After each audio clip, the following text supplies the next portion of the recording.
Yes, Mr. O'Neill.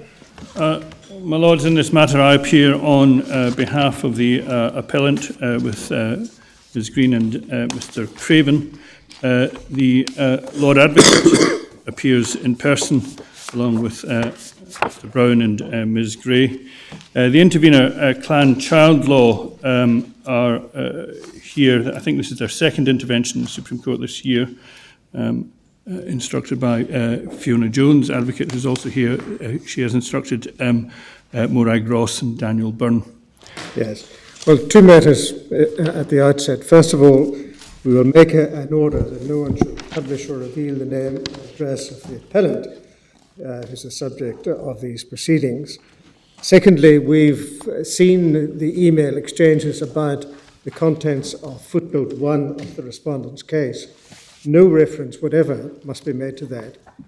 For my part, I cannot understand why that appeared in the respondent's case, but there it is. It did. We've seen it, but there will be no reference to it by any of the parties. Yes, Mr. Mayor. Obliged, my Lord. This matter then, as your Lordship notes, comes by way of a reference from the Sheriff in terms of a compatibility issue which has been raised in relation to a forthcoming trial. The reference from the Sheriff raised a number of matters in relation to the Convention rights compatibility of certain provisions of the Sexual Offences Scotland Act 2009. And the reference can be found at page 3124, MS page 3124. It's in the core volume. And there the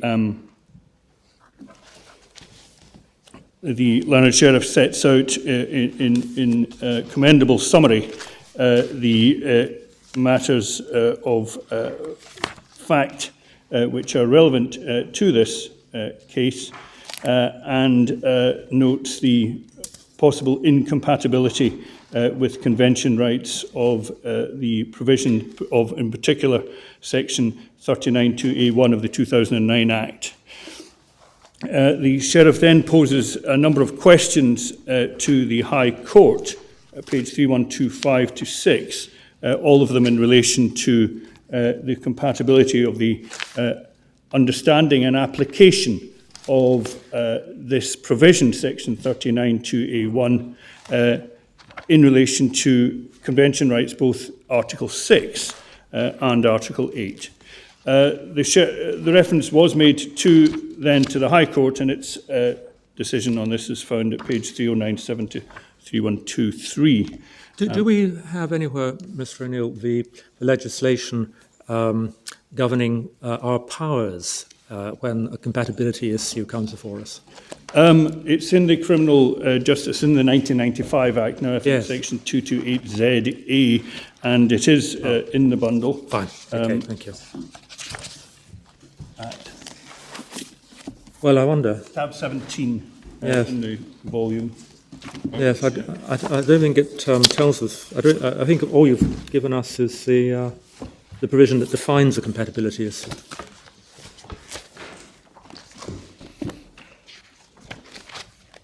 Apologies, my Lord. All that's been given is the... yes, it was page 517 to 518 is the issue of what a compatibility issue is. That then folds in with the Scotland Act. And as your Lordship is aware, the compatibility issues are, now allow effectively a judicial review of legislation within the criminal courts. It's not... Things don't have to be focused on the acts of the prosecutor, Yes. the Lord Advocate. Yes, but we need to be clear as to what exactly our powers are. Yes, the powers are still in terms of the Scotland Act, I think, which Section 101 and 102 of the Scotland Act have been modified in the light of these provisions, and that is to be found in the...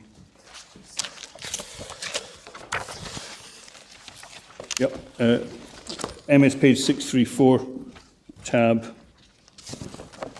21 of volume 2. Well,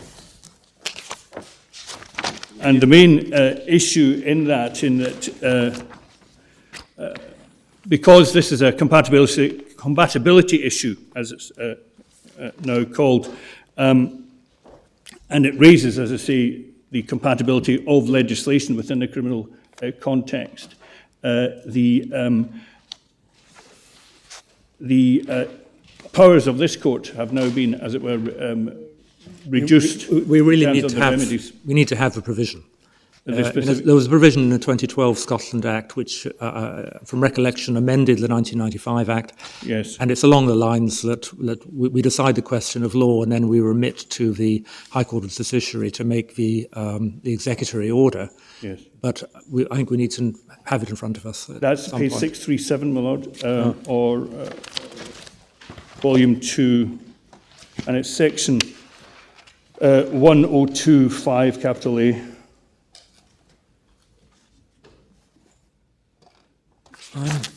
Well, I may be wrong. I think there's another provision. But anyway, it can be checked. I'll double check. It'll be in the 2012 Act. But in summary, as I understand it, what has happened is that before, when matters concerning the compatibility of legislation, Scottish acts of the Scottish Parliament came before this court and other courts, the rules of interpretation were set out in section 101, page 634, MS page, of the Scotland Act, which effectively enjoined the court to seek to read any provision of a Scotland Act as narrowly as is required for it to be within competence, and to give it effect accordingly. This was... I see from 636 that it says that this version is enforced from April the 22nd, 2013 to the present. So it's at 637 that we find the actual provision that you say applies. Subsection 5A, is that it? At 637. Yes, the actual provision is under the 2012 Act, and Yeah. all that it did was to take away from this court the jurisdiction which it previously had and exercised in the case of, for example, of Salveson and Riddle, of determining whether and how to vary the retrospective effect of any decision by, under section 102, subsection 2, removing or limiting any retrospective effect or suspending the effect of the decision for any period and on conditions to allow the defect to be corrected. That institutional dialogue aspect is no longer now a matter for this court, but is a matter for remitting back to the High Court if and insofar as this appeal is allowed and this court finds the provision in question to be convention incompatible. So in a sense, this is a bit like an advisory opinion, a bit like the Court of Justice in some sense, in that this court is advising the general law and then it gets remitted back for how the specific remedy is to be fashioned. Right. In terms Are you saying that 5A is remission for the purposes of what you've just called the dialogue? Yes. Is it? But what about the original decision that you're asking us to make? That's under 1021, is it? Yes, that's under 102. You want us to say that it's outside the legislative competence because it infringes Article 8, yes? And or Article 6. And all the others. Yes, and that's under Section 29. And having done that, what happens? If you're right and you win, what happens? What happens is that this court makes a declaration accordingly, and then the matter is remitted if and to the court below, and it then has the jurisdiction, if so advised, to make an order removing or limiting any retrospective effect of the decision or suspending the effect of the decision, and it will do so after it has further intimated matters to the Advocate General for the United Kingdom. That's our decision. The court below would have the power to remove or limit any retrospective effect of our decision. Yes. For the purposes of the necessary dialogue, yes? And for the purposes of this criminal trial, forthcoming criminal trial. So the procedure is that we decide that it's outside the competence, but the actual order making that clear is made by the High Court of Justiciary, is that right? You make it. This court makes it clear as to what the compatibility, as to whether or not there's compatibility or not. Yes. But the specific remedy of how that is applied Yes. in the specific facts of the case, and given the issues raised as to whether or not, unusually, there might be a suspension of that decision Yes. to allow the defect to be corrected, or a limiting its retrospective effect, is no longer a decision for this court. That's what the 2012 Scotland Act changed. Well, let's move on then. Right. It's part of the compromise that, I that still want you to look at the 2012 Act, because I think 288ZA is one of a number of provisions dealing with compatibility issues. I may be wrong, but I'd like to check that. Yes, I will look at the 2012 Act, but I had looked at it before coming here, and my understanding was... Well, you look at it again, so let's move on. Right. But it does come down to it. All that this court is concerned with, it doesn't have to get involved in institutional dialogue. It's involved in the pure question of law as to compatibility of this provision with the relevant convention rights. And that's it. This court...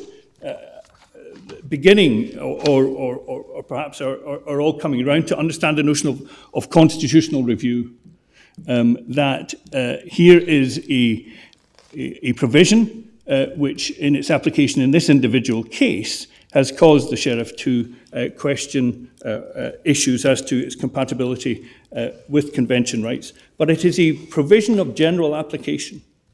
It is legislation. And so this court is exercising not a judicial review of an individual decision, of anybody's individual decision, because there is no discretion under the statute. It is a direct constitutional review of a provision of statute. And that's what the legislation, that's what the Scotland Act requires of this court. That's the jurisdiction which is granted to the court. So there's nothing, issues of deference or the like don't come in as such, because this is a simple judgment by a court as to convention rights and whether or not this matter is compatible therewith. So, because this is not, in a sense, the facts, the individual facts of the appellant's case are sufficient to give the appellant standing, Article 34 victim status, in order to raise this compatibility issue. But having raised it, his individual circumstances for having raised it, or his background, is no longer directly relevant, because the decision of the court will be in relation to the compatibility of legislation of general applicability. So, as I say, the court is then exercising this constitutional jurisdiction rather than individual decision jurisdiction, and there's some indication within the Strasbourg case law of how that can be done. If we look at the case of Garib against the Netherlands in the core volume, at page 298, this is simply for illustrative purposes. It's a decision on from the third section of the court, which is currently under referral to the Grand Chamber.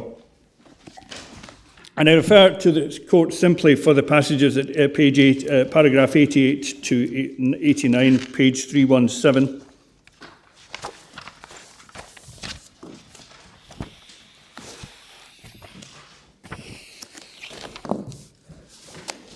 Where the objection is being made by the government from paragraph 86 that this was an actio popularis and there is no jurisdiction of the Court of Human Rights in terms of actio popularis.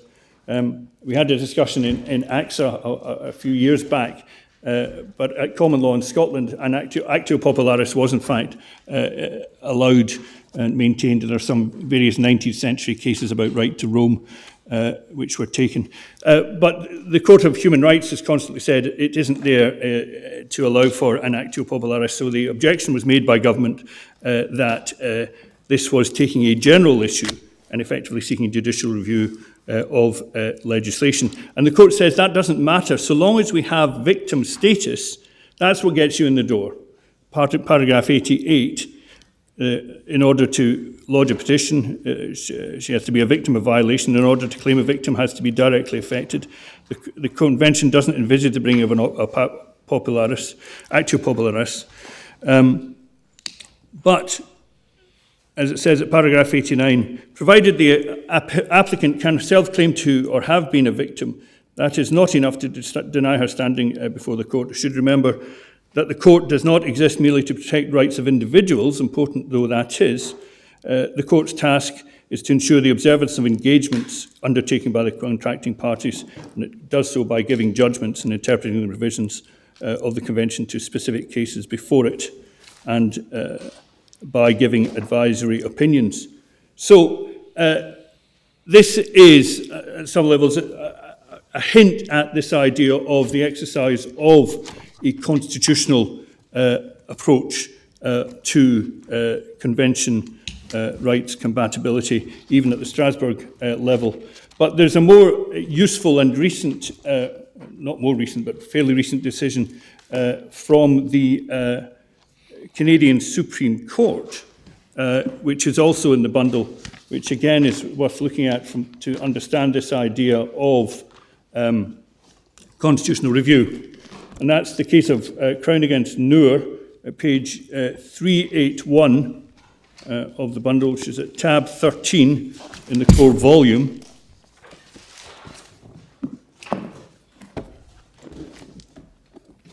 And it's this is a decision by the Canadian Supreme Court, and the leading judgment is given by Chief Justice McLachlan. In this case, there was something of the facts of the case concerned minimum sentencing provisions in relation to being in possession of firearms, and the argument was made that the minimum sentencing provisions, which were fairly draconian in relation to firearms legislation, was in breach of the Charter, Section 12 of the Canadian Charter, which prohibited cruel and unusual punishments. And the past case law of the Canadian Supreme Court has looked at the idea of what's been called not just the facts of the individual case before it, but also reasonable hypothetical examples when it comes to judicial review of legislation. And the Attorney General, I think for various Attorney Generals from the provinces, wanted to try and reverse that kind of case law on the basis that they didn't like it. So they said, no, you've got to go back and reverse your reasonable hypothetical jurisprudence and just look at and only at the facts of the individual case before the court. And in the leading judgment, as I say, by Chief Justice McLachlan, rejected that. And we see that in particular at page 398.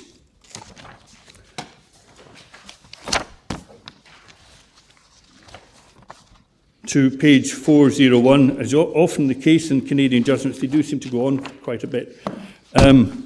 But there are some, so effectively it's paragraphs 47 to 65, and I wasn't proposing to read all of them out, but there are some interesting lines which leap out and I think could be of some useful use before this court, understanding what its jurisdiction now is, given that it's dealing with compatibility issues and dealing with it in a sense in this advisory sense.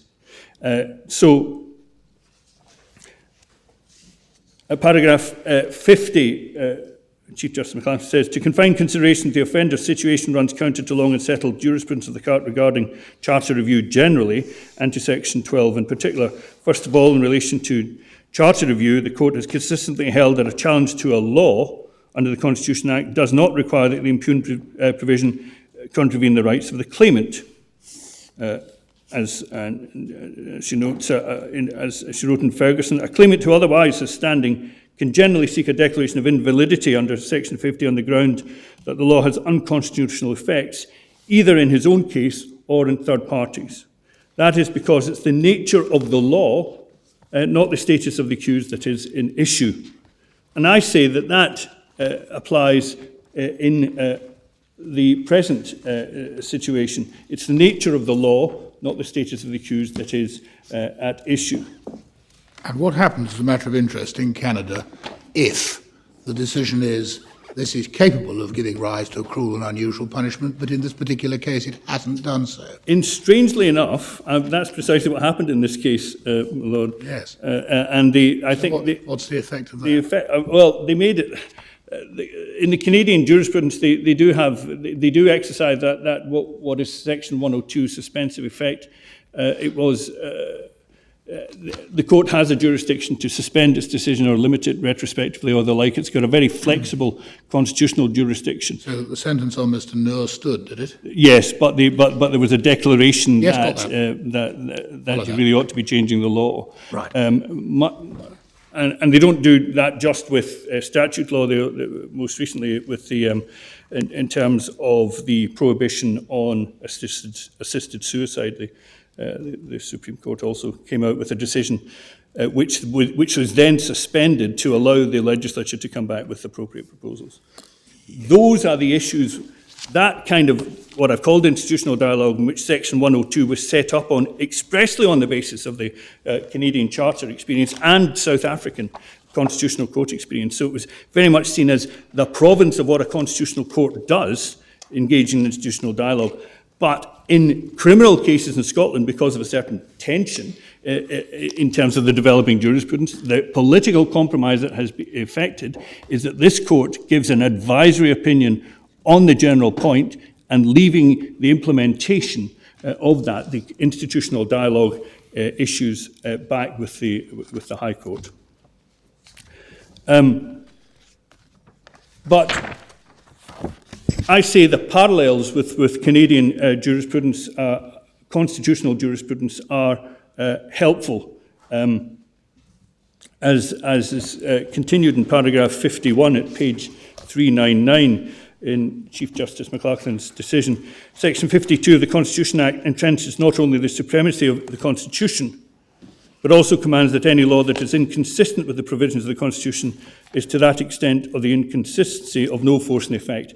And again, because we are dealing with devolution, a product, legislation which is a product of a devolved parliament, we similarly have the notion of the primacy of convention rights, which are embodied in the law governing the Scottish Parliament and the Scottish ministers, because we have Section 29(2)d of the Scotland Act, which says that any provision of an Act of the Scottish Parliament which is contrary to the Convention is not law. And similarly, Section 57, subsection 2 of the Scotland Act says that the Scottish ministers have no power to act in any way which is incompatible with Convention rights. So we have a different constitutional framework from the usual judicial review of legislation that might apply for Westminster legislation. When it comes to devolved legislation, then we have a constitutional setup which gives judicial primacy and judicial last word on the issues, because, like the Canadian Constitution, any devolved law that is inconsistent with the provisions of the Convention is, to the extent of its inconsistency, of no force and effect. It is not law. Against that background, as from a constitutional perspective, it is, as Chief Justice McLaughlin continues, if the only way to challenge an unconstitutional law were on the basis of the precise facts before the court, bad laws might remain on the books indefinitely, and this violates the rule of law. No one should be subject to an unconstitutional law, and this reflects the principle that the Constitution belongs to all citizens who share a right to the constitutional application of the laws of Canada. And I was going to say mutatis mutandis, but there isn't any change actually needed. That applies in relation to the Constitution as it currently applies in Scotland under the Scotland Act, that it would be a violation of the rule of law for bad laws to remain on the books indefinitely. And this is a bad law.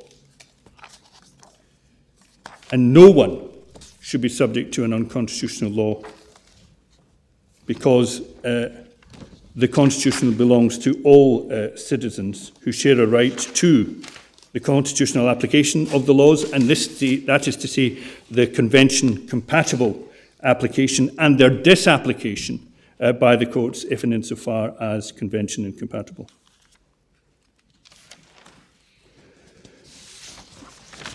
This general approach to constitutional review is repeated finally by Chief Justice McLaughlin, paragraph 63 to 64, page 400 to 401. Again, she says, not only is looking at the law's impact on persons whom it is reasonably foreseeable that the law may catch workable, it's essential for effective constitutional review. Refusing to consider reasonable foreseeable impacts of an impugned law would dramatically curtail the reach of the Charter and the ability of the courts to discharge their duty to scrutinise the constitutionality of legislation and maintain the integrity of the constitutional order.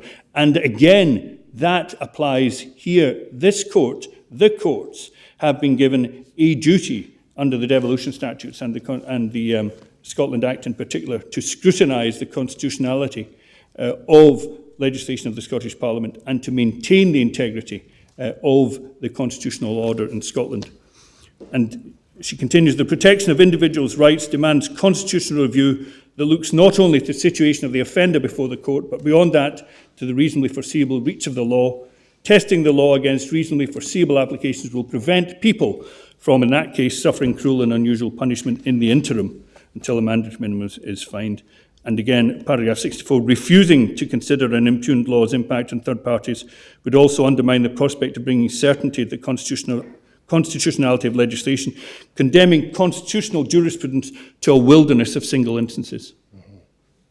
And again, that's an important point, that it shouldn't just be happenstance, if and insofar as this individual does have standing, precisely because the law is being applied to him.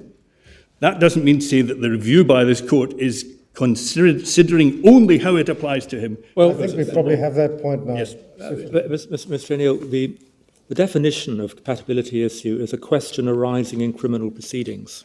Yes. Right? So, insofar as your arguments might go beyond the question that actually arises in the proceedings brought against the appellant, that's not within the scope of a compatibility issue.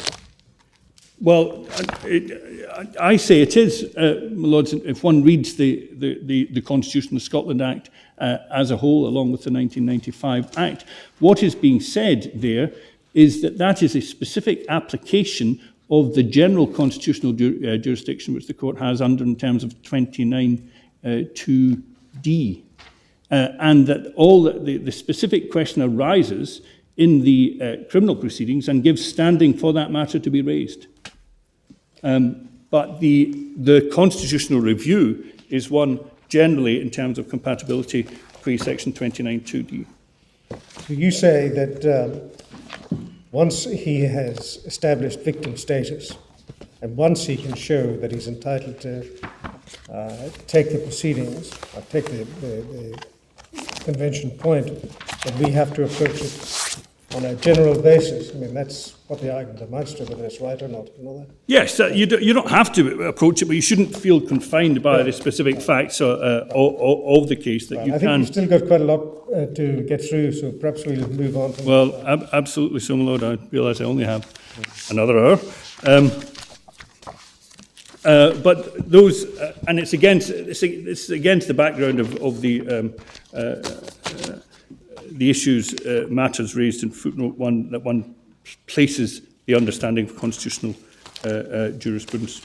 So, coming on to the substance then of this claim, it's really, at some levels, rather broad brush, in the sense that the response is, certainly from the sheriff, this doesn't feel right. This, not that it can't be right, but how is this right? This provision, which effectively modifies the possibility of a defence which might be put forward in a criminal trial simply on the basis of a charge by the police. And so one thinks, well, how is a charge which is not proceeded with, as it wasn't in this case, proof of anything? What kind of status does it have in terms of fundamental rights that simply being charged by the police therefore modifies the rights that you possibly might have by way of defence? And it's quite a significant modification of the right that you might have by way of defence, because it effectively transforms the particular activity into one of strict liability.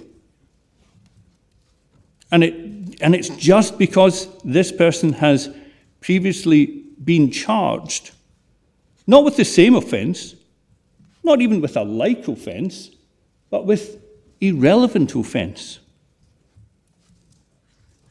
So we have this odd notion that the fact that an individual police officer has decided to charge an individual without any reference to prosecution authorities, as in this case,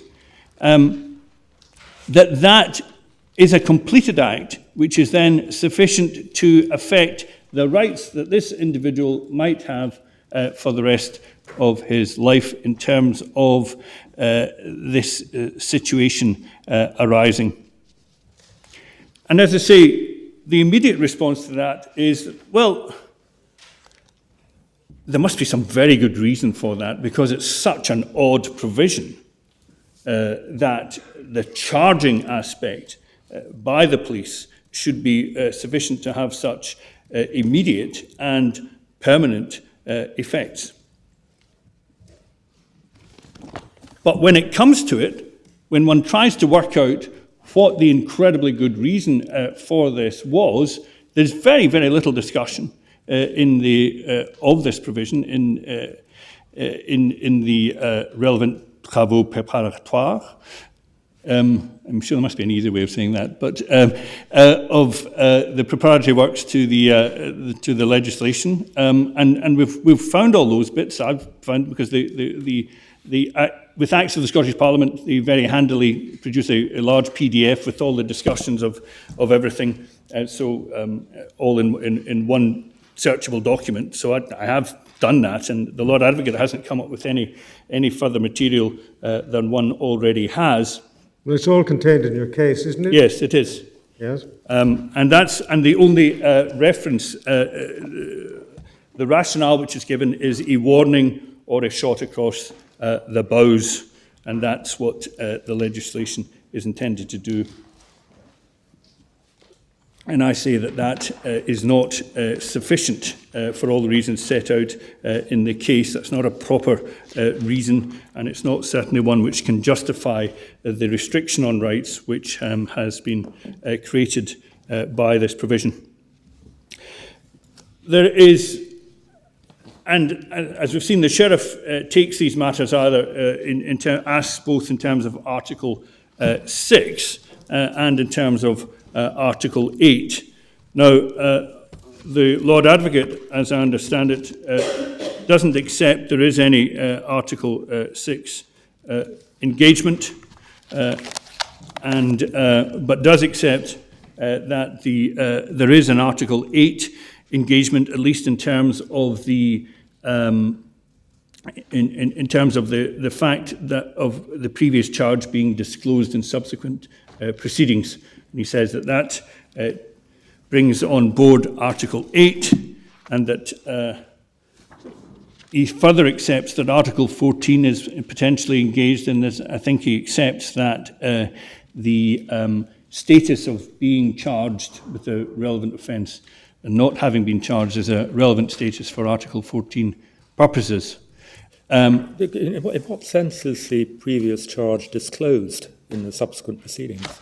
It has to be expressly disclosed because the officers, police officers, are brought, at least they are intended to be brought in this case, to speak to the fact of a previous charge.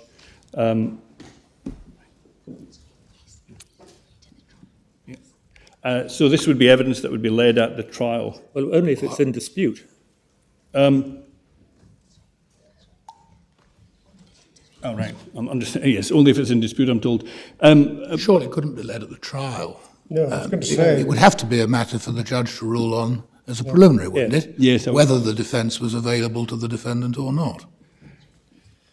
But surely you wouldn't adduce evidence of this before the jury, would you? Well, criminal practice is not my strong point, it has to be said, but I understand Well, that your junior's going to tell you my the junior is advising me that Renton and Brown, the Bible and all this. Well, why don't you listen to her advice and then tell us the answer? Yes, it is intended that it be led at trial. That's what Renton and Brown says. I see. Yes. Well, how can that... Is there an exception to the statutory bar on disclosing previous convictions? Can't be.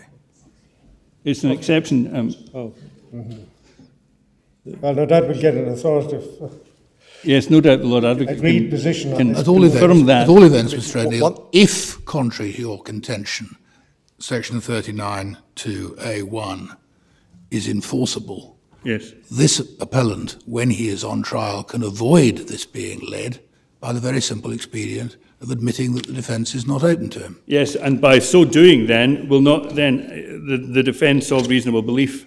Absolutely. Yes. Right. And that and thereby accepting that this is a strict liability offence. So he has It would the be, defence. wouldn't it? If you're wrong, it will be.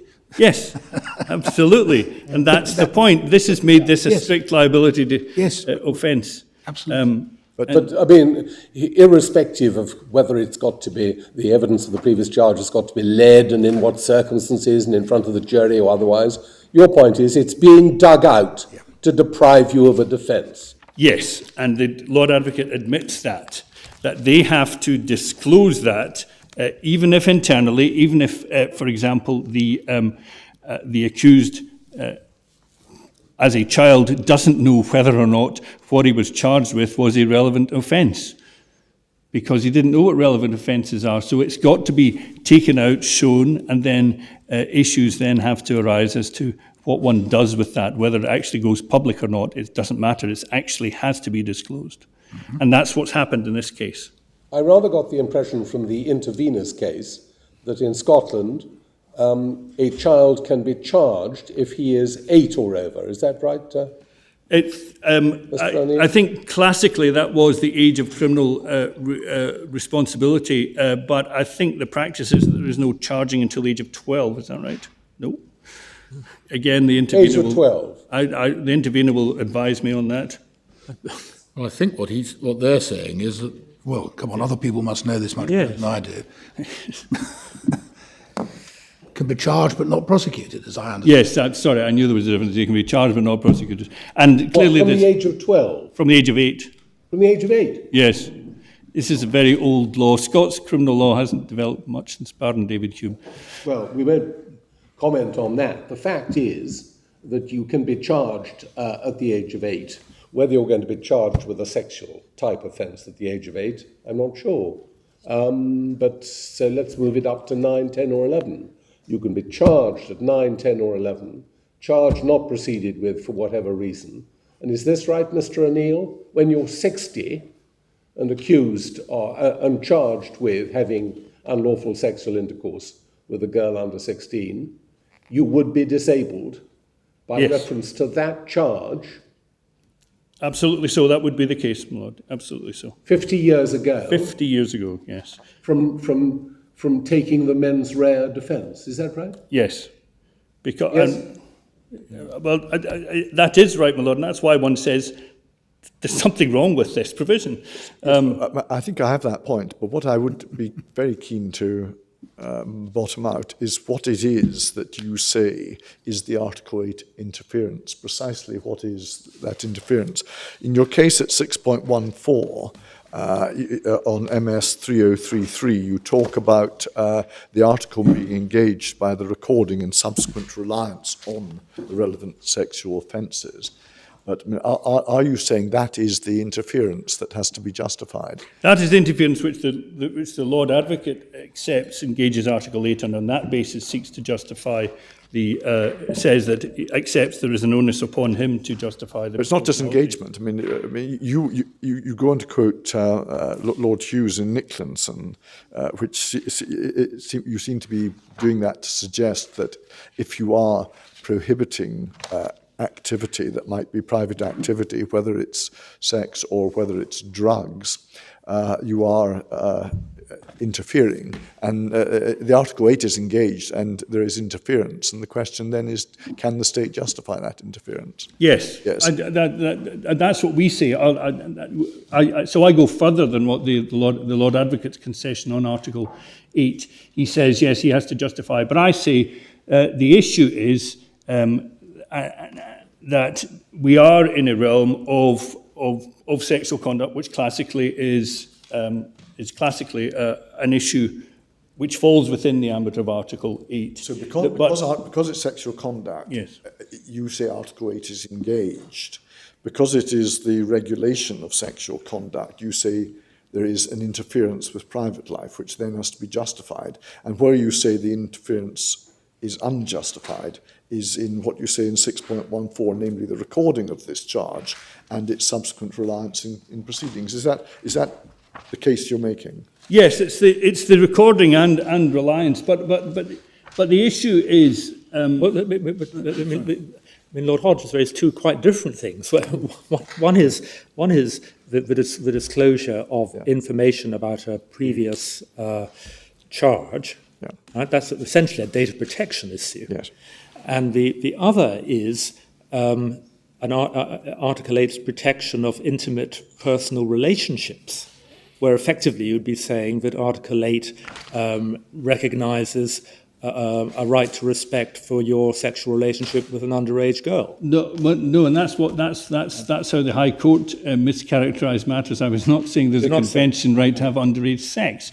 That is putting it somewhat too crudely, if I may say so. What was being said is that in the sphere of sexual relations generally fall within the sphere of Article 8, but there could be very easy, simple justification, in fact, not just justification, but a positive duty when it comes to sexual relations and the provision of an age of consent for the court to come in. Hold on. We've got to distinguish, haven't we, between Article 8.1 and Article 8.2. Yes. You only get to justification under Article 8.2 if there is a potential infringement of the right to respect for private life. Yes.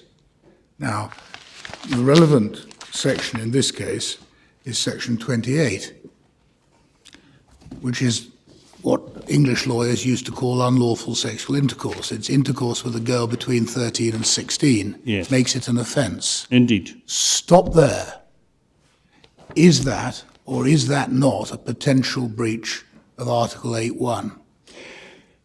If and insofar, I mean, it's more yes or complicated. No? Yes, in terms of if this is apparently consensual conduct. Why only then? Sorry? Why only then? But anyway, all right, supposing it's consensual. But your answer is yes, is it? If generally in relation to ostensibly, apparently consensual conduct, Article 8 would be engaged. But there are good reasons as to why the court... I know what you say about justification. Yes. I'm on the antecedent question. Mm-hmm. So your answer is it that Section 28, as we have got into the habit of, rather unsatisfactory habit of saying, engages Article 8? Does it? Yes, ostensibly consent. About... The reason, my lord, if I may continue, yes. The reason why I am saying in principle, and that does not mean that there is a right to engage in underage sex. I know that. But that's not. But the High Court. I want to get at the reason why you say that. The reason why I say that is that there is a whole series of cases when it comes to homosexual conduct, yes, which was regarded universally throughout Europe as illegal. Cases such as Dudgeon, Norris, and Karner against Austria, where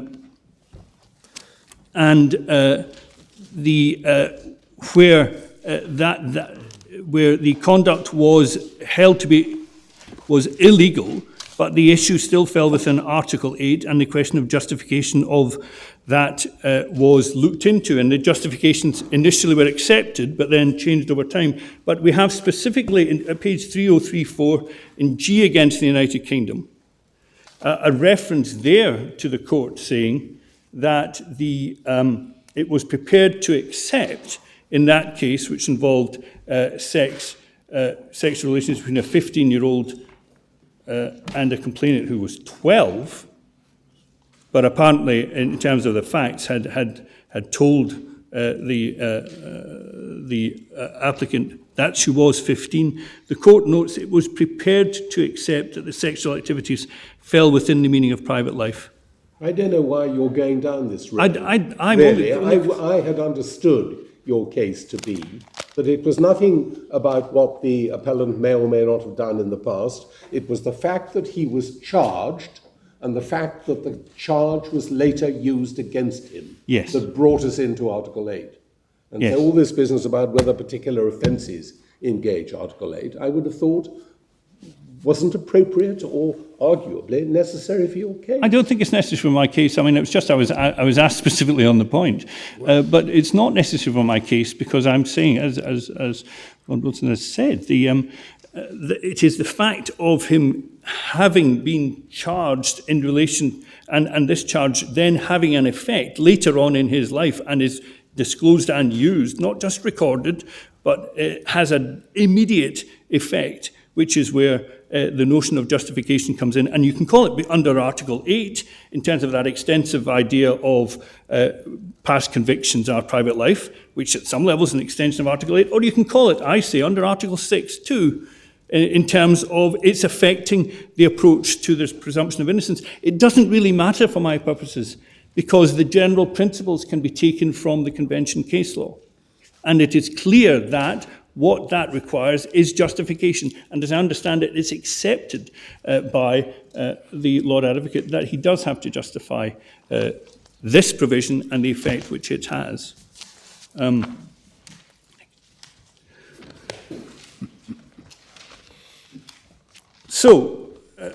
the dispute which was between us is simply as to whether or not I can rely on Article 6 as well as Article 8. And at some levels, the fact is that the sheriff has asked on that question, so therefore I'm ready to look at it so the sheriff can properly be advised, because the sheriff is going to be applying this judgment in the particular facts of the case. And I say you can rely on Article 6.2, the presumption of innocence, for the reasons set out in the case, but I'll just take the court to a couple of the cases briefly. First of all, Salabiaku at page 2483.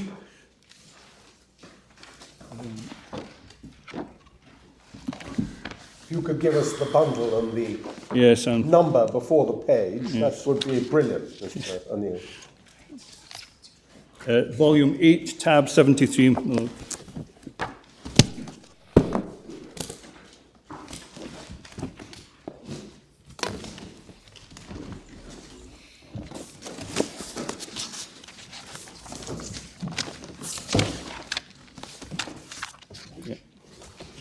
And it's paragraph 28, page 2492.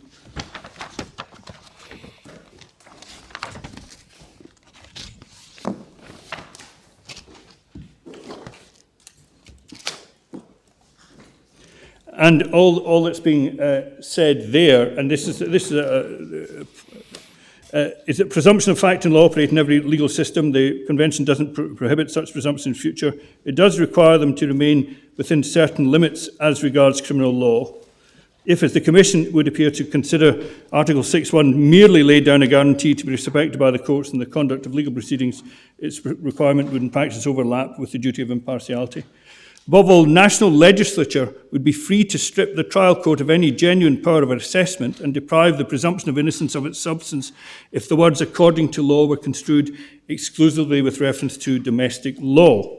And that can't be reconciled with the object and purpose of Article 6. So the point about Article 6 is it refers to, as Article 8 does, according to law. It brings in the convention principle of legality, which is a hurdle and a step which has to be gone through before the convention principle of proportionality. And this court's case law is entirely clear on that. And the sheriff has asked specifically in terms of, effectively, the convention principle of legality, because he says the fact that there isn't any opportunity of challenging the validity of the charge, it could have been done maliciously, it could have been done falsely, it could have been done on the basis of a complete misunderstanding of the evidence or of the identity of individuals and all the rest of it. And there's no way that that can be charged, stopped. And the charge then has the effects that we've noted. So he says from the very outset, isn't there something odd about the fact that the fiat of the charge is finished and enough and complete, and you can't go back and uncharge yourself? And I say, well, yes, that is a breach of the convention principle of legality, whether under Article 6 or under Article 8, because the police have an unfettered, unreviewable discretion on these matters. The Lord Advocate has said that we don't give any guidance to the police about how they charge relevant sexual offences. We don't have anything about whether or not they should make a distinction between children and adults, for example. It's just internal matters. So at its very root, as the sheriff is properly asking, saying, well, doesn't that show there's something wrong with the legislation? Because it's on the basis of an unreviewable decision from many years ago, in which they sometimes seem not to hold the records. But there it is. Is it known, it may be the intervener may be able to help on this, but is it known if there is in fact a variation in charging practice between, I mean, I appreciate there's only now one Scottish police force, but I'm just wondering if there are any variations in charging practice around the country. The intervener no doubt can say, but there is just one Police Scotland. But as I understand it, it's, as they say, fairly random. It depends on the individual police officer. I don't think, because there isn't any general guidance on this. So if there had been guidance, if there had been a practice, then it would have been embodied in guidance, and the Lord Advocate has produced nothing on that at all. Yes.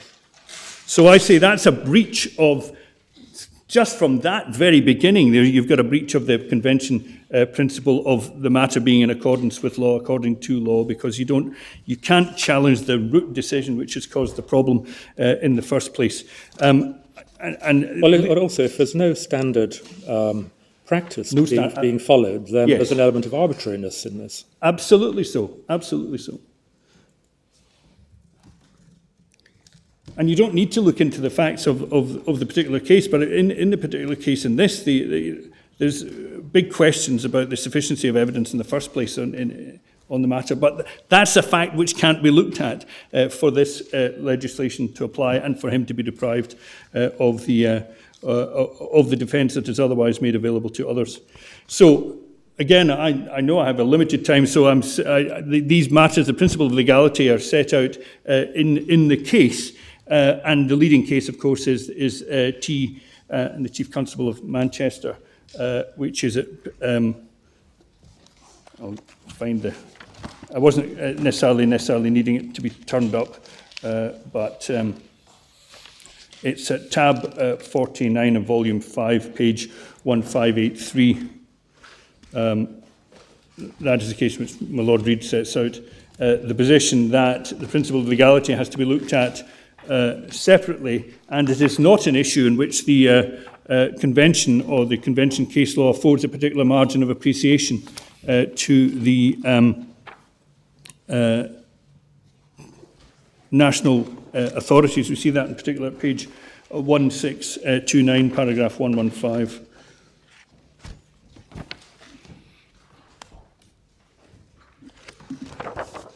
As your Lordship notes, because there's criticism of the decision of the court in Court of Human Rights, not allowing for a margin of appreciation, whether a system provides adequate safeguards against arbitrary treatment and is therefore in accordance with law within the meaning of the Convention is not a question of proportionality, therefore not a matter in relation to which the court allows national authorities a margin of appreciation. So that is the objection made, and nothing in the Lord Advocate's case looks at this issue, as far as I could see. He just says, well, there's margin of appreciation, warning shots. It's the kind of thing a legislature, it's very sensitive social policy. But he doesn't actually look at the very issue from the beginning as to what about its legality? What about its substantive legality? What about being in accordance with law, which is an issue which the sheriff himself has raised?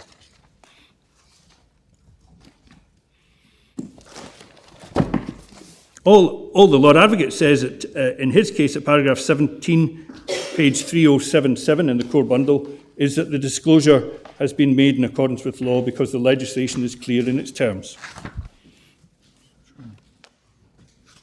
And once a decision has been made to prosecute, disclosure satisfies the principle of legality and gives effect to the attention of Parliament. That's not the principle of legality as required. That is precisely what the court says in Salabiaku and subsequently in Allen. It is not simply, well, that's the law as we've made it and we're following it. But it's got to have greater protections. That's clearly right, if I may say so. But to the extent that you're on Article 6, you're on the fact that it has become an offence of strict liability, aren't you? Yes.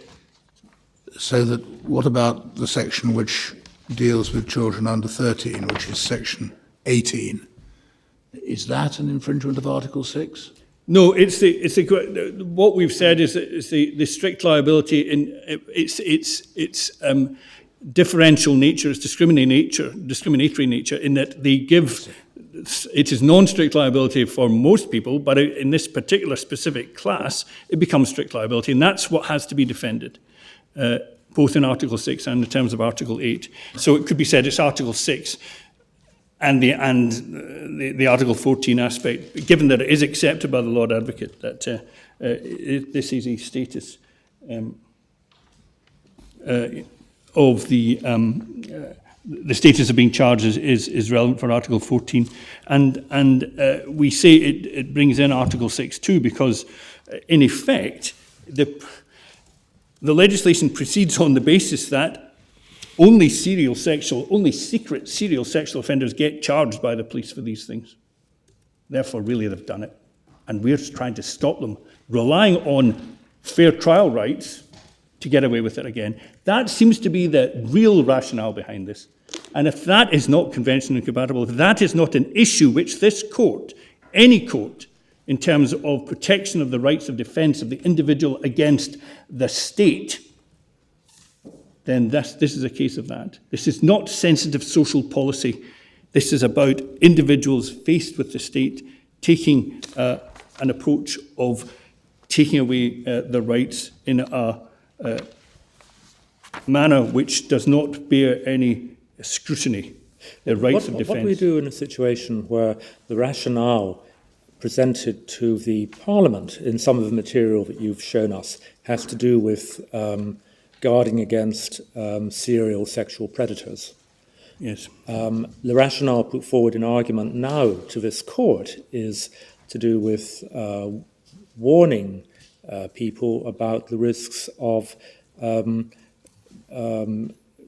committing sexual offences against children. Yes. That's the rationale. Well, the Lord Advocate has to. He's here to defend what the Parliament's rationale is, not to ex post facto rationalise what he thinks might be more acceptable. We can see, and the duty of the court is to ascertain the aim of this legislation, and it does so by looking at material which was relevant at the time when the legislation was passed, not post-legislation. We have authority for that. I don't think we've got them here, but Wilson against First County Trust, 2004, Lord Nichols makes it very plain that one can look at the contextualisation of statute at the time. But my Lord Hope in Imperial Tobacco against the Lord Advocate in 2013 says that you cannot look at post-enactment material. So there is not a space for an ex post facto rationalisation of what this legislation might now, when challenged before the court, be thought to achieve, because this is the judicial review of the intent of the legislature, the intention of the legislation from its wording, and from its context. That's certainly in Wilson against First County Trust, where it was a challenge to proportionality of the Consumer Credit Act. That's what was said to be the rationale. But in any event, the Lord Advocate's ex post facto rationalisation is wrong anyway. If this is a warning, then you would think perhaps that you would have systems set up which said, and here I am charging you with this offence as a police officer, and I am hereby warning you, and here is a warning card, or the like. These are the consequences of my having charged you with it. But no, what we've got is a 14-year-old boy whom a police officer decides to charge with an offence which is then held under Schedule 1 of the 2009 Act to be a relevant offence. But is there any record of him having been warned as this what might happen to you in the future? There is nothing. There is no procedure. All this business about warning, there is that. The point has been well made by the intervener. Yes. I don't think you need to labour it. No. The rationale is a warning, and there's no hint that any such warning is given other than the very charge itself. Absolutely, and it presumes. So, and the intervener properly makes the point that in terms of how is a child going to understand a warning in that sense in any event, but my point is broader. It's not simply a question of whether a child is warned or not, but the fact is this isn't a warning, this is a charge. In a sense you could say legislation is warning, but the charge is not. The specific aspect of the why I also say that the Section 39(2)(a)(1) is not within the reasonable limits imposed by Article 6(2) is that it doesn't, and the intervener will expand on this, it doesn't make any allowances for the fact that this matter was taken up by the children's reporter. It related to a child and came before the children's reporter, which is a non-criminal welfare approach, which does not deal in issues of guilt or innocence or trial or the like. And it's just useful in that regard to have a brief look at the decision of the Inner House in S against Miller, which is at Volume 3, tab 34, page 878. It's tab 34. 34. Yes. Volume 3.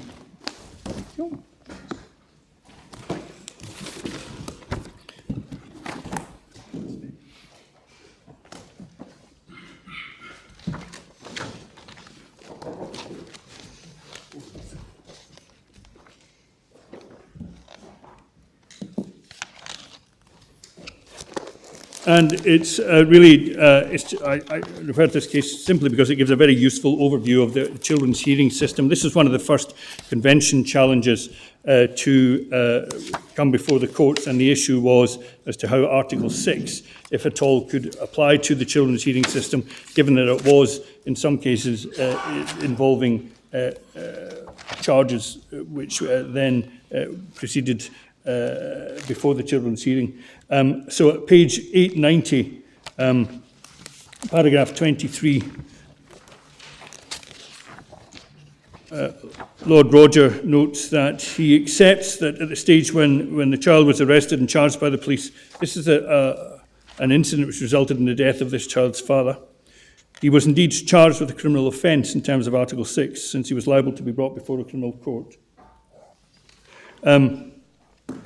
In proceedings which could have resulted in the imposition of a penalty. He remained charged with the criminal offence in terms of Article 6 till the fiscal decided the following day not to proceed with the charge. At that point, the criminal proceedings came to an end. The reporter initiated proceedings by arranging a hearing. In my view, once the fiscal has decided not to proceed with the charge, and there's no longer any possibility of the proceedings resulting in penalty, the subsequent proceedings are not criminal for the purposes of Article 6. Although the reporter does intend to show there was a commission of offence, it's not for the purposes of punishment, but for taking appropriate measures for welfare. And so being notified of grounds is not being charged with a criminal offence. So the big issue was, but it goes on at paragraph 24, it's not now disputed the children's hearing proceeding involves determination of civil rights and obligations. Article 6 therefore applies, but since the proceedings are not criminal, The specific guarantees of 6 and 2, 6.2 and 6.3 don't apply. But he notes no point was made in relation to Article 6.2, the presumption of innocence, but counsel were concerned with the right to legal representation and the right to assistance, to free legal assistance in terms of Article 6.3 and to examine witnesses. What do we take from this case? It emphasises very strongly that the disposal in this case was a non-criminal Yes. matter. Okay. And that's why, and simply the paragraphs 23 and 24 just simply highlight that. The other objection in terms of Article 6 is we have an impermissible illusion between being charged and being convicted. And the case law of the Court of Human Rights is quite strong in terms of the fact of criminal proceedings having been discontinued has to be accepted and respected in any subsequent proceedings, and that is a breach of that principle here. The case of Allen against the United Kingdom, which is tab 7 of the Core Authorities, page 253, paragraph 94, is useful in that regard.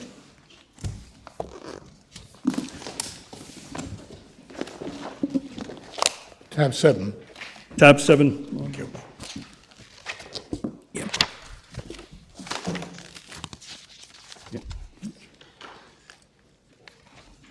Which paragraph? It's paragraph 94 at page 253, Right. where You're under time constraint. Should we read that? yes, it's absolutely so. I'm aware of the very limited time I have. So Alan's reference to how the discontinuation of proceedings has to be respected in subsequent proceedings, that's been failed to happen here precisely because the charge and the non-proceeding in criminal matters is still held against them. We say there's an unlawful discrimination between those who've been previously charged with the relevant offence and those who have not, and no reasonable grounds to be given as to why that should be. It's all part of that, in a sense, the over-exclusiveness and the coverage of this. If we are really seeking to stop serial sexual offenders, being previously charged does not map onto that class.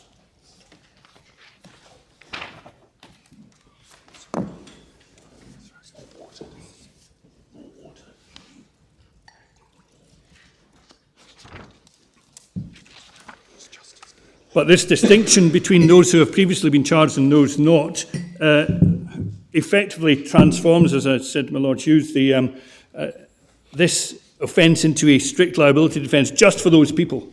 And there is, of course, an abhorrence generally at common law to the idea of taking away mens rea, or as Barden David Hume calls dole, which is the necessary, corrupt and evil intent is the classic approach.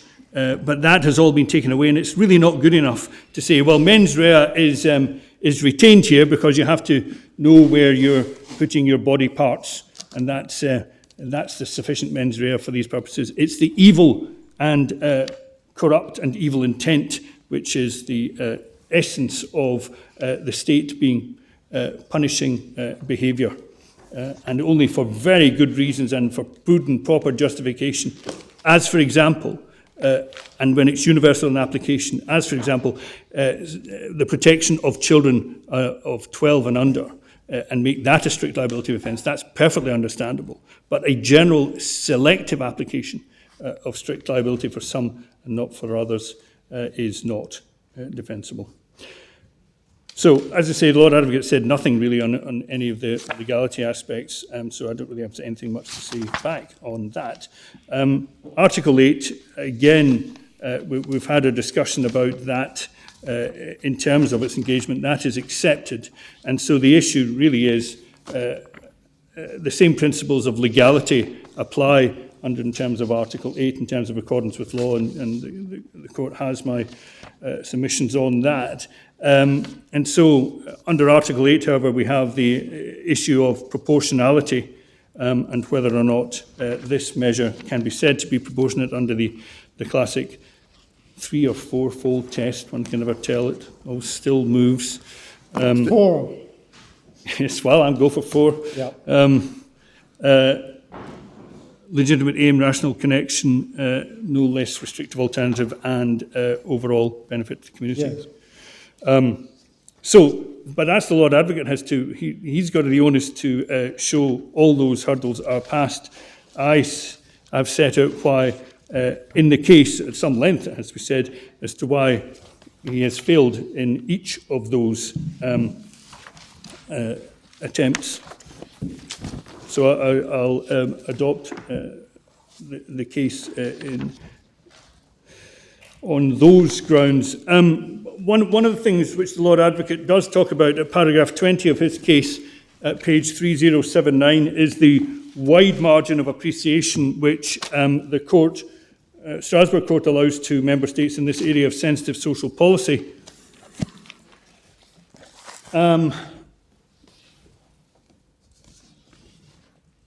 But I say this is not an area of sensitive social policy. This is an area which concerns the fundamental constitutional rights of individuals not to be presumed guilty of offences for which they've been charged only and never convicted, and not to be discriminated against in relation to the rights of the defence which they have in any subsequent trial simply on the grounds that they have previously been convicted. They are matters which fall centrally within the institutional competence and expertise of a court because it's to do with the rights of the defence. And it is not gainsaying or second-guessing sensitive social policy issues on that front, because the sensitive social policy decision has already been made, which is there should be a reasonable defence available in terms of sex with older children. That's policy decision has been made, and this court is not interfering in that at all. It is saying simply that the convention requires that having been made, be made consistently, or only taken away for a very good reason. And that hasn't been done. This legislation does not do it. It does not have good reason for the way it selectively applies and disapplies the reasonable belief defence which it otherwise makes provision for. Could I ask you just quickly in relation to that matter? You point out in your case that relevant offences are not confined to offences involving sexual activity with people under 16, but they include things like indecent exposure and voyeurism and so forth. And I wasn't quite sure if you were making this point or not, but it might be said that if you have been charged with an offence of that nature, even though the complainer may be under 16, the charge isn't of such a nature as to amount to a warning against involving yourself in sexual activities with people under 16. Do you see the point I'm meaning? Yes. But under the old law, you had to have been charged with a like offence. Yes. You no longer have to be charged with a like offence. You can be any sexual offence, if it happens to involve somebody under 16, will do. Yes. Now, or any offence with a sexual element. Yeah. Yes. So, in terms of voyeurism, it's looking with for the purpose of gratification, but one the voyee might not know of it. Well, it's the rationality of the link between the supposed warning and what it is you're meant to be warned against. Yes. That I'm wondering about. Well, absolutely so. It's again the idea that this is a. How do you read from being charged with an offence of that sort? This is generally about non-sexual. Be very careful in terms of any sexual involvement with anybody who might be under the age of consent. I think that's a warning which is given to everybody, frankly. That's why we have an age of consent. And so what is in the legislation generally? What is this additional and specific warning supposedly given by this provision? And it isn't giving it. It's not rationally connected in that sense, apart from quite the whole issue being that in reality there is no such warning ever given. Lord Advocate says at paragraph 21 of his case that he claims that This is an area of sensitive social policy, broad margin of appreciation. He says at page 3079, the same considerations are relevant in the domestic context to the intensity of review which the court should apply to its legislature and the weight which falls to be attached to the legislature's view. And he refers to Lord Mance in the medical costs decision. But in fact, certainly when I read Lord Mance on that, I didn't think it supported him at all, and was an example of fairly strong scrutiny being given by the court of devolved legislation in an area, particularly protection of property rights, which this court, in a divided judgment, held to be very strongly within the institutional competence of the courts rather than of the legislature. The case in question is at page... All right, it's tab 88, volume 9, the Supplementary Authorities, and it's page 2839.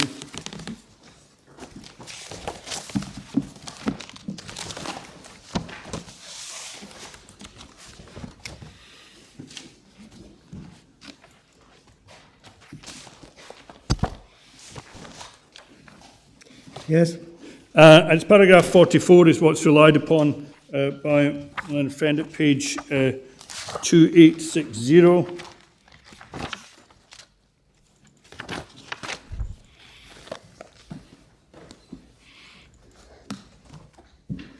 Yes? But I say the other relevant passages here are paragraph 54 and paragraph 67, page 2863 to 4, and then page 2869. 64 and 87. 54 and 67. 54, I beg your pardon. So 54 at page 2863, and then 67 at page 2869. Thank you. But again, all that's underlined there in those passages is the margin of appreciation at the domestic level is not applicable. The domestic court is not under the same advantages as physical and cultural distance as an international court. The fact that a measure is within a national legislature's margin of appreciation is not conclusive of proportionality when a national court is examining the measure at the national level. And depending on the convention rights at issue, the domestic court may have an especially significant role. Paragraph 67, Lord Mance is somewhat critical, perhaps more critical than Lord Thomas, of the quality of the reasoning offered for this particular provision before the Welsh Assembly, and he notes that that is not prohibited by Article 9 of the Bill of Rights, since that only applies to the UK Parliament. But it is clear that one can, again, this is another example of looking at the relevant background documentation, the context of the legislation to get the end as understood by Parliament, and then assessing that carefully.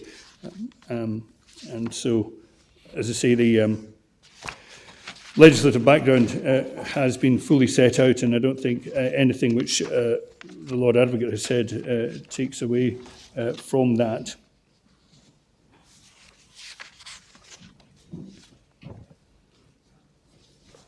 As I say, his whole case is predicated on this idea that there is a legislative judgment that a person who has received an official warning in the shape of a charge by the police.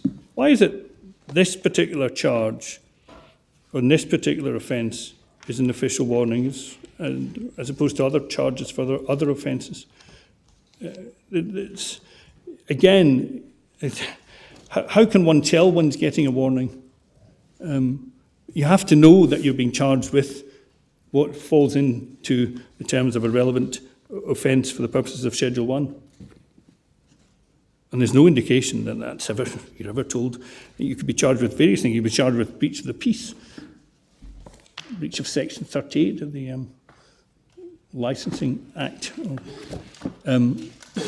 But because it's not every charge with a sexual nature, for example, it's only the listed charges in Schedule 1.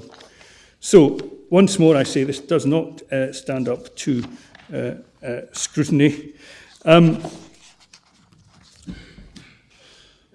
the point, and it's a point really which the intervener, so I'll segue into that, the intervener will deal with more, is, of course, that there is a positive obligation in any event under the Flimenos principle of treating unlike cases differently for the legislation to have made provision which ensures that children are not treated in the same way as adults. Children who have been charged, who were charged when children, it should not have the same automatic effect. So the legislation fails on all the previous grounds I've said, but specifically on the Flimenos principle. It is quite clear, and the research is there, and the intervener will spell it out more, that the interface of children with the criminal justice system is not the same as the understanding, the causes, and the consequences from a child's perspective. It's not the same as with an adult. And that is a principle which has been and is replete throughout the law, the provisions of the law that we have, and I've set those out in the case already, how children are treated differently by the criminal justice system. Well, they should have been treated differently in this case. To take account of, we have a charge made at a time when the offender was not fully mature, and the idea that matter should then carry against him for the rest of his life is disproportionate and discriminatory in that Flimenos sense. So those are the heads for my challenge. And sorry, it's been a bit of a Not at all. roller coaster through it, but it is all in the case at great length. Yes, it is. It is. I think I can agree that it's at great length. Yes, indeed, indeed, Lord. It's the usual, not having time to cut it down. But the remedy issue, I think, we have dealt with in terms of it is a general declaration of convention and compatibility, then remit it back to the court. But I'll certainly double check with the Scotland Act 2012 over the lunch break. Thank you very much indeed. Miss Green? Thank you very much. Miss Ross? My Lords.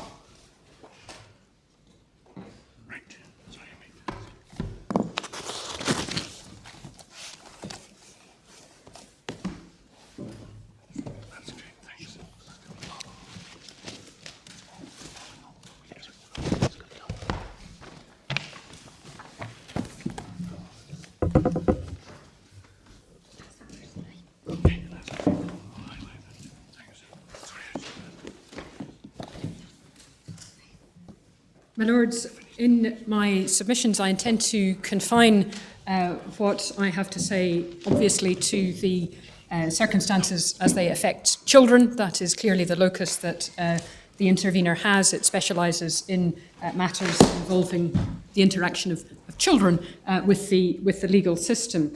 I don't intend to make a separate reference specifically to Article 14 and its application. Mr. O'Neill has introduced that.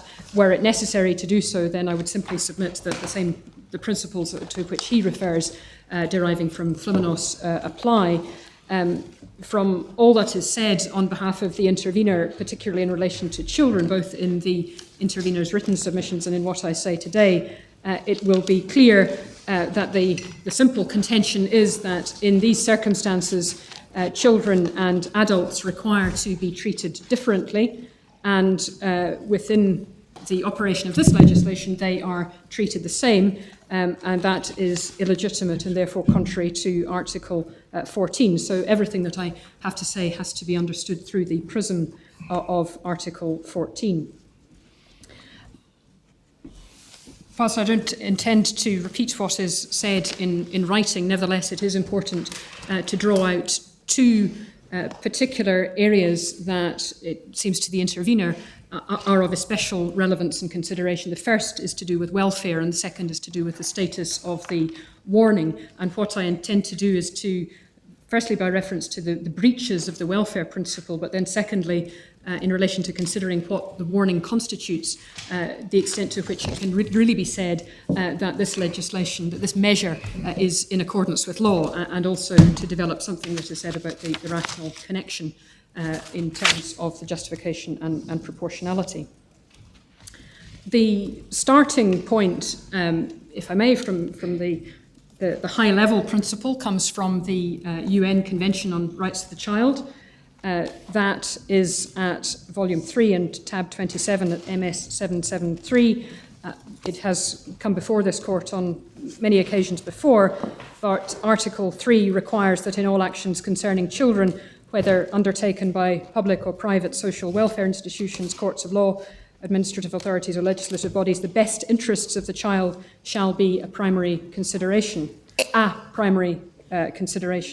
And there has been extensive discussion most recently and most significantly in the JS case as to how far that can be relied upon.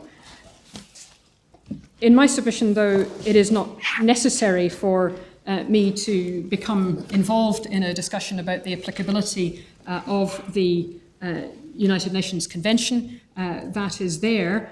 I do note that my Lord Reid in JS made observations about the extent to which it is appropriate to rely on it. Those are in JS at Volume 4, tab 44A, and I have in mind in particular the references at paragraphs 82 and 83.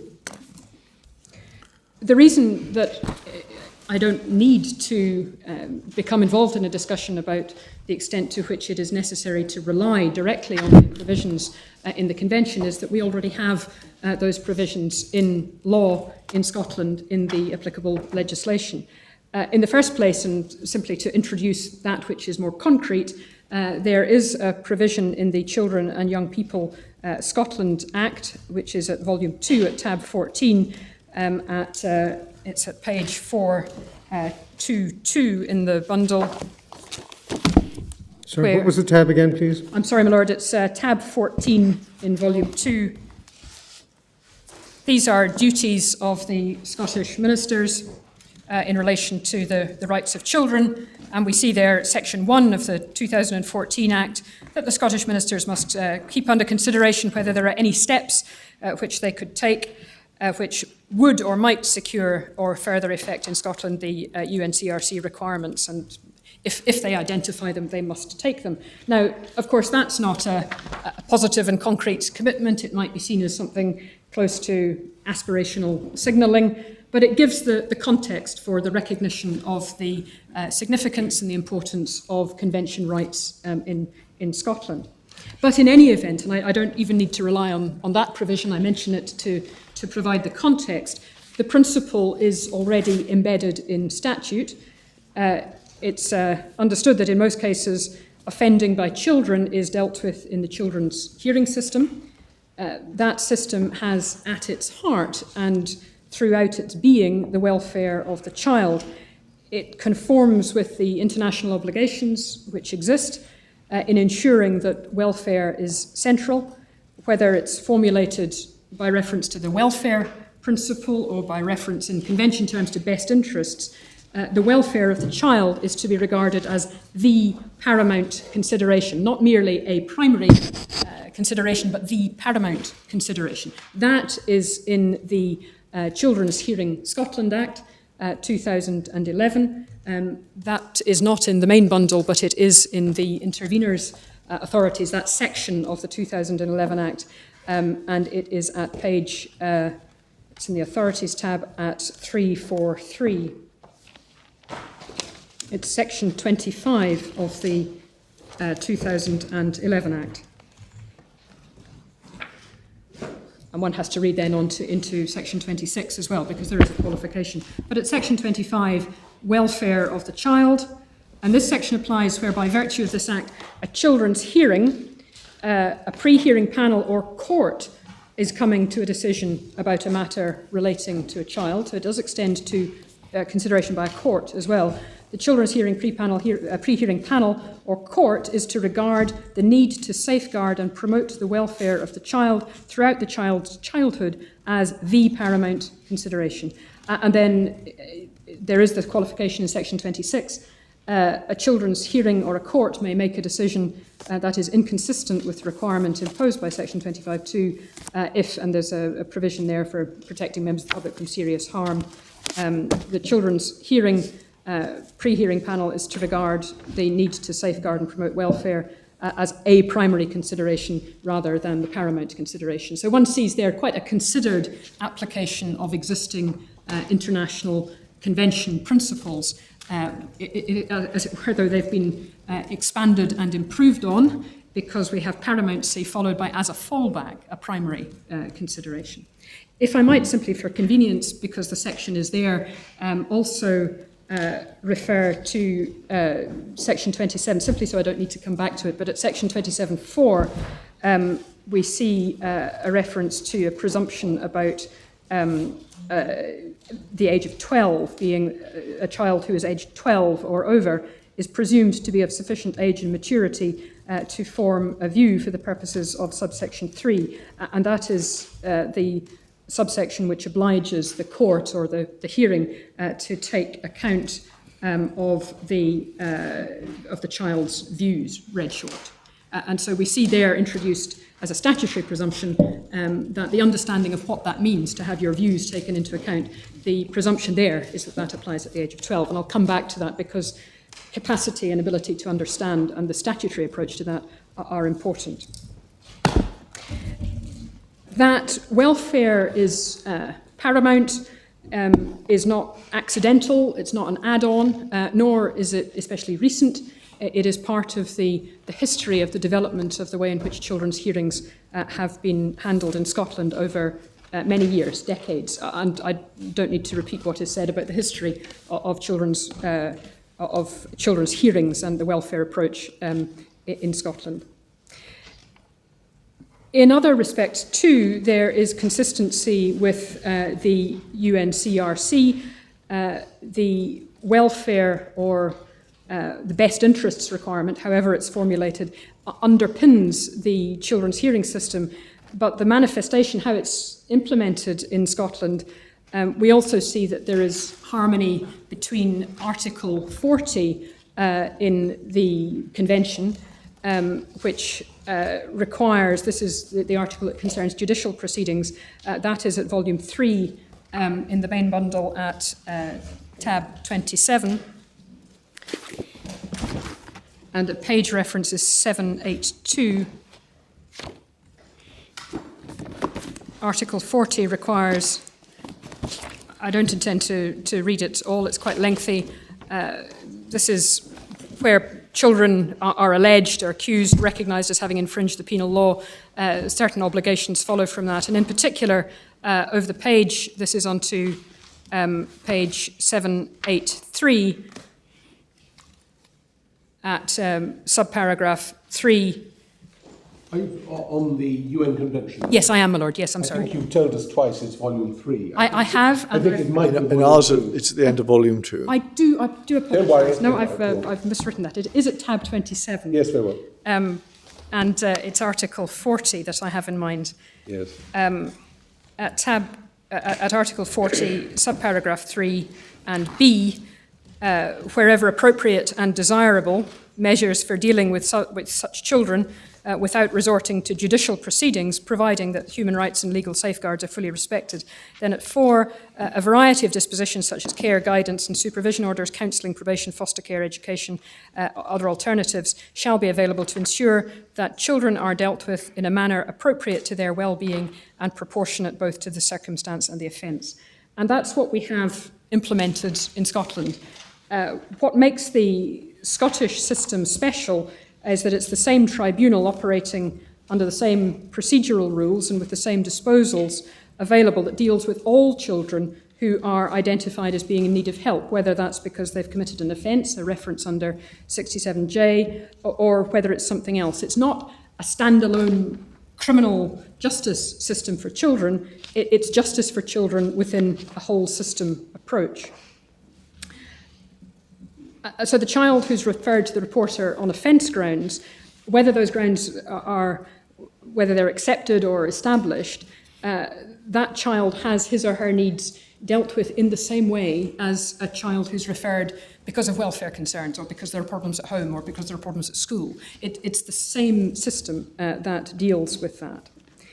As Mr. Neal for the appellant has already said, it's not a punitive system.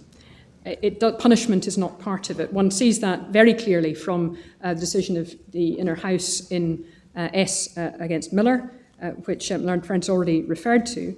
And one sees, it may be helpful to turn up also what Lord Penrose has to say at page, it's at volume 3, this is at volume 3, at tab 34, and at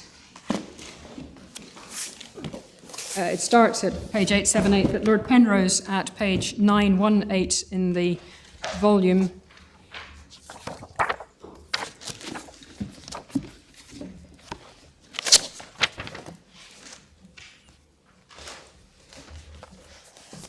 Yes.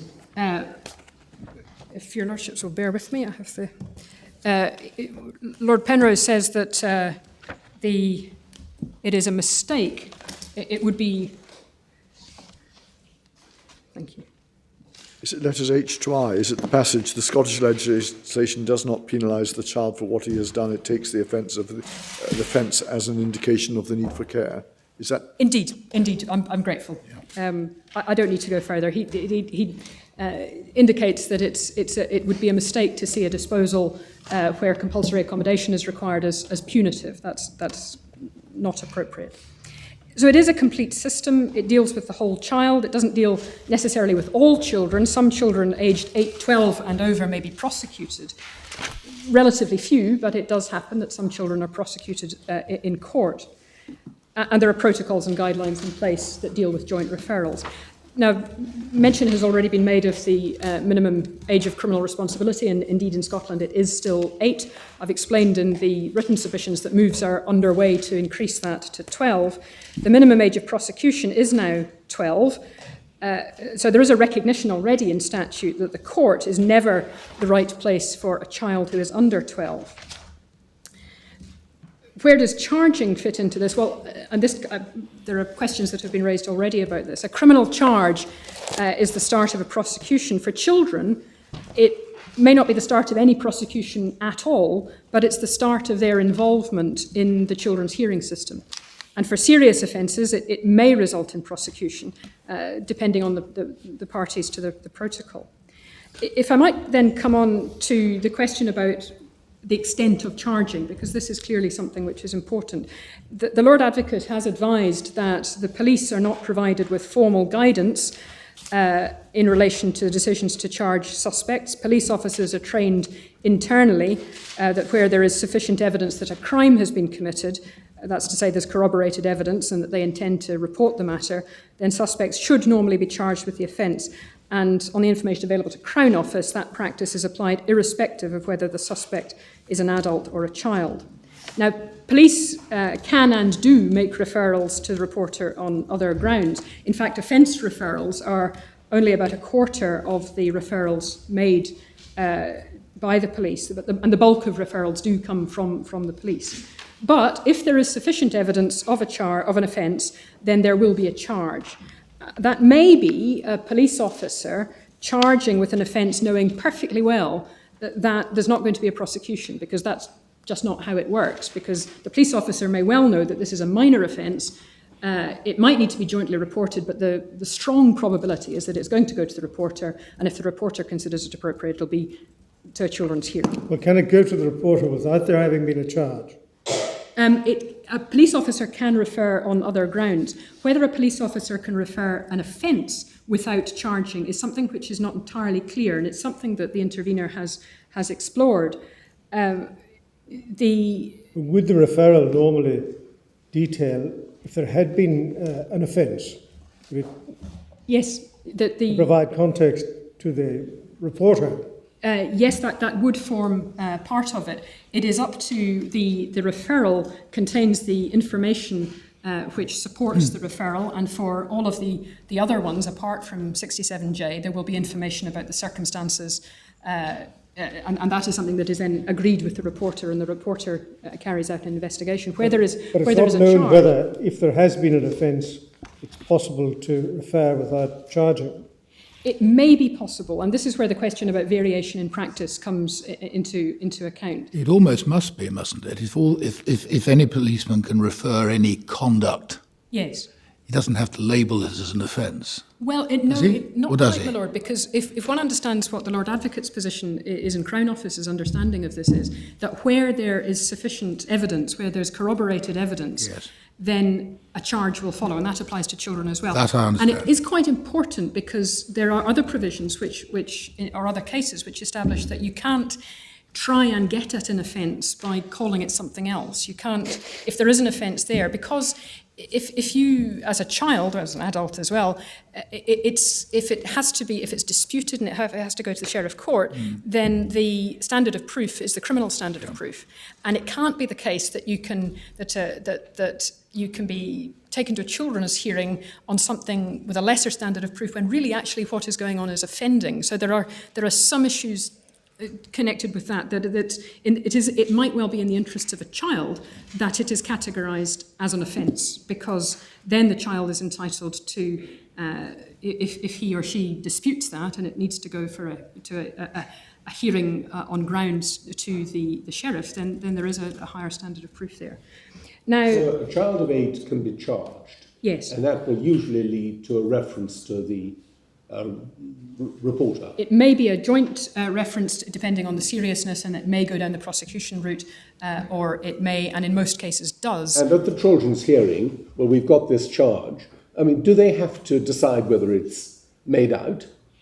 Or can they say, well, irrespective of that, this is the welfare problem and let's deal with it along these lines, or whatever?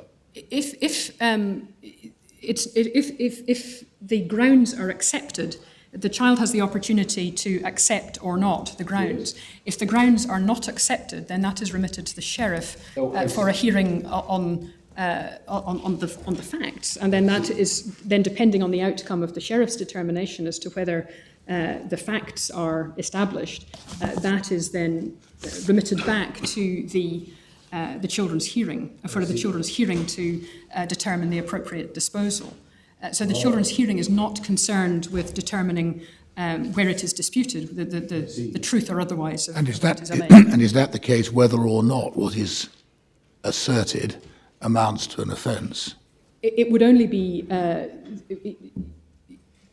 yes. It would be on offence. The referral to the sheriff would be on offence grounds. But do you get a referral to the sheriff to determine the facts? Yes. Where there's a dispute about the facts, but it's not suggested that they amount to an offence? Yes, you do, don't you? Yes. Yes.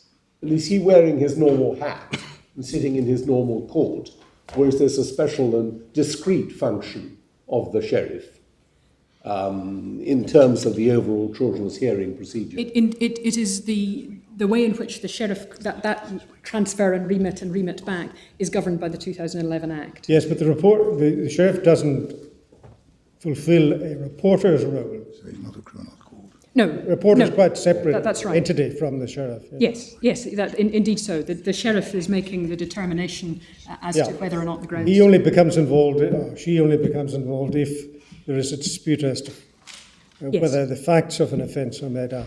That's right, my Lord, yes. And am I right in thinking that a referral to the reporter doesn't necessarily result in a referral to a children's hearing? It needn't do. The reporter may determine that there's no need for a children's hearing. Yeah. And that may happen where the reporter decides that this child is just doesn't understand and will not benefit from any sort of disposal because there's no advantage. And so it might not go to a hearing at all in those circumstances. No, the reporter is performing a gateway function in that respect as well. Yeah. The question that Lord Reid asked about whether all children, whether there's variation in practice, the intervener has checked with the Scottish Children's Reporter Administration to try to find out whether all of the offence referrals will have been the subject of a charge. And the intervener has been advised that that information is not kept. There is, so far as I and those instructing me are aware, there is no record about the number of charges that are made. So I'm not able to say that all children are charged. It may be that there are some who there is offending behaviour which is not the subject of a charge but is still a referral. It is just not possible to establish what the position is. Informally, however, the very clear understanding is that most, if not all, of offences that are identified will be the subject of a charge. That's the understanding of those in practice, and so on. The question about whether children under 12 can be charged, the answer is yes, they can, notwithstanding the fact that there will not be and cannot be a prosecution because 12 is the minimum age of prosecution. I mentioned in the case the fictional example of Tony as one of the appendices, and if my lords will recall that Tony was 11, the fictional Tony, and under the existing law there is reference to Tony being cautioned and charged. And one also sees in the material that has been provided from the report from the Children's SCRA about 8 to 11-year-olds, one sees there that there are 9 children identified in the year as having been referred on offence grounds, specifically in relation to sexual offences, and they range between 8 and 11. And in fact, the offences there's a variety of them, but one extends to sexual assault, it's identified, and the understanding is that yes, these would be the subject of charges. So in short, yes, an 8-year-old can be charged, and indeed, I understand that one of the children, one of the 9 was 8 years old. It doesn't specify which offence the 8-year-old was allegedly responsible for. Is the rule against the prosecution of 11-year-olds? Yes. Is that statutory? Yes, it is, my lord, yes.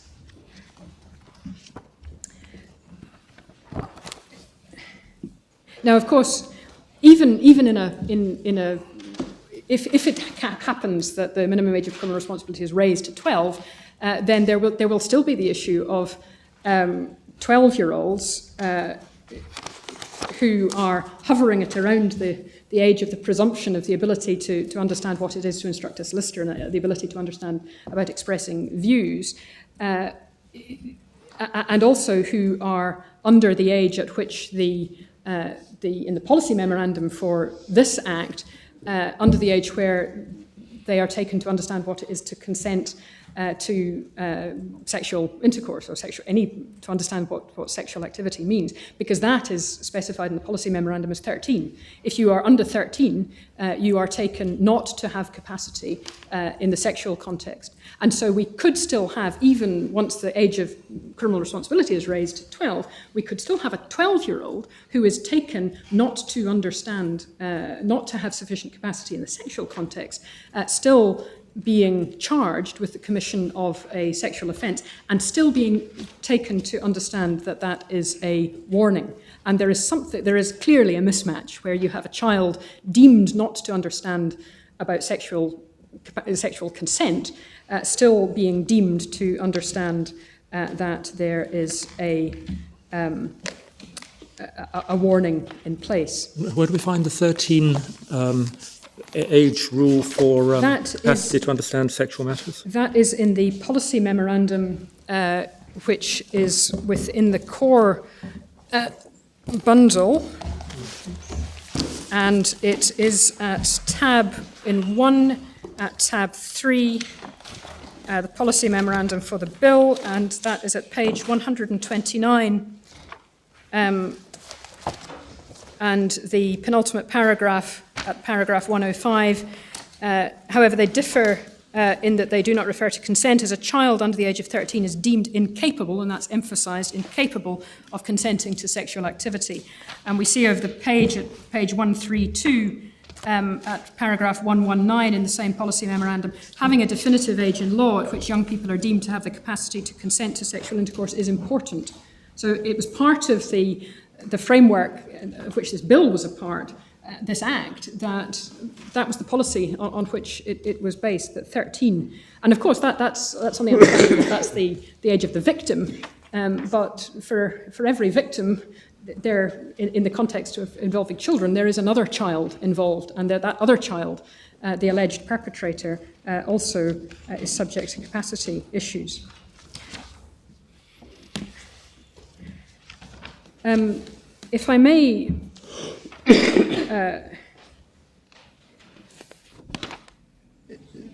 then move on, the problem then is that, so far, and this is really what I conclude what I want to say about welfare, is that this contravenes the welfare principle. It is not in the welfare interests of a child that at a hearing where his or her welfare interests are paramount, that at one and the same time, and by virtue of one and the same subject matter that is being considered by the reporter and possibly by the children's hearing, that same thing is applying to him or to her a mark that stays with him or her for well into adulthood. If I might then move on finally to warnings, there is already a substantial amount in the written case about the quality of the warning. The respondent's position is that this is an official warning. That's the basis on which it was enacted. My argument is it cannot be said, and this is, I don't wish to repeat what's been said for the appellant, that it can't be left to the child to intuit the existence of a warning from having been charged. There is nothing in the statute to provide that information must be given. And as official warnings go, it just isn't terribly official. There's nothing that is written down. To the knowledge of Clan Child or the intervener, there is no literature, there's nothing published, there is no leaflet, and that's in distinction to other matters, other areas, for example, in sexual, those who are subject to the notification requirements for those who have been convicted of sexual offending and sex offenders registration requirements. There, it's much, much more detailed. You have to, you are given advice and information about what is required. And indeed, there is provision for parents, for the court to make directions that parents should take on those obligations in some circumstances. So it is recognised that children, in particular, there's very few children who are subject to sex offenders notification provisions, very few of them. But they do get information and advice, and in some circumstances it is understood that others may need to do that for them. But there is no quality there of a warning, for something that's an official warning. It is very light. It also, to put this in context, this is dealt with in the case, in the intervener's case, in the context of a rational connection between the measure and the aim. In my submission, though, it is also important to see it in the context of the provision that this be in accordance with law, because as we see in Lord Hope in Purdy, this is at volume 5, and the reference is, it's at page 1549.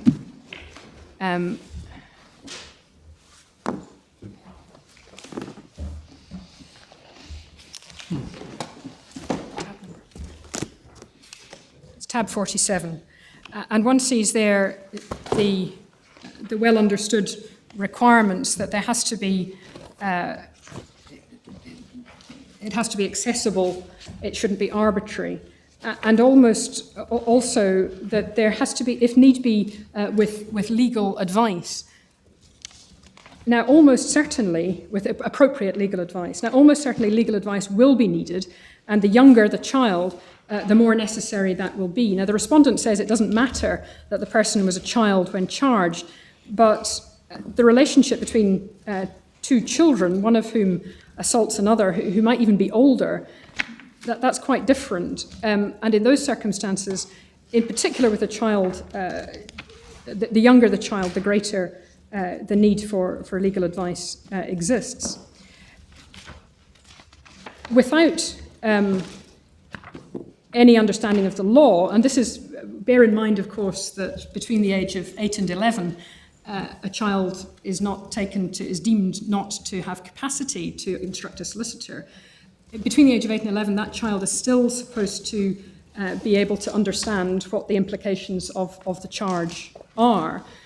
But that child doesn't have access to advice in order to allow him or her to follow that. So one can imagine for a small number of children, they are in a legal wilderness where something has happened to them.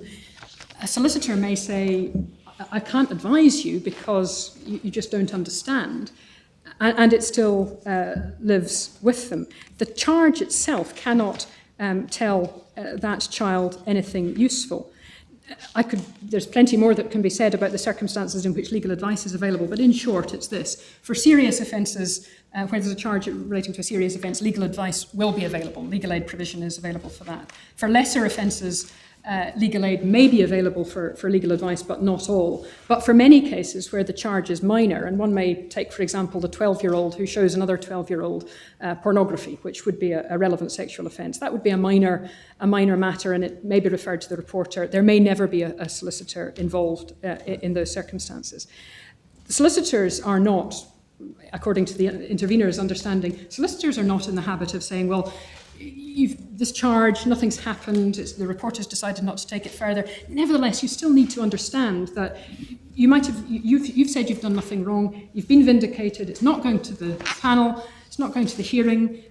Nevertheless, you need to know that this might follow as a consequence.